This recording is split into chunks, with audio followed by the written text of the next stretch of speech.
സുമതി വളവ്. ആ പേര് കേട്ടിട്ട് എത്ര വർഷങ്ങളായി. കേട്ടുകേൾവികൾ മാത്രം.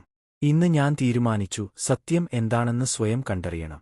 രാത്രി 9ഓടെ ഞാൻ എന്റെ ബൈക്കെടുത്ത് തിരുവനന്തപുരം പാലോട്ട് വഴി പുറപ്പെട്ടു. വഴിയിൽ തണുത്ത കാറ്റ് മുഖത്ത് തട്ടി. എന്തോ ഒരു അസ്വസ്ഥത തുടങ്ങിയിരുന്നു. പാലോട് കഴിഞ്ഞപ്പോൾ ചുറ്റും കാട് മാത്രം. Reserve forest.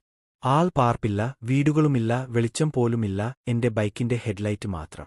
പെട്ടെന്ന് ഒരു വളവ്. അതാണ് സുമതി വളവ്. ഞാൻ ബൈക്ക് സ്പീഡ് കുറച്ചു. വളവിന്റെ അരികിൽ ഒരു ബോർഡ്, സുമതി വളവ്, സാവധാനം ഓടിക്കുക. എന്റെ നട്ടെല്ലിലൂടെ ഒരു വിറയൽ പോയി. ഹലോ സുമതി, ഇവിടെ ആരെങ്കിലും ഉണ്ടോ? ചിരിച്ചുകൊണ്ട് ഞാൻ ഉറക്കെ വിളിച്ചു. സ്വന്തം ഭയം മറയ്ക്കാനുള്ള ശ്രമം.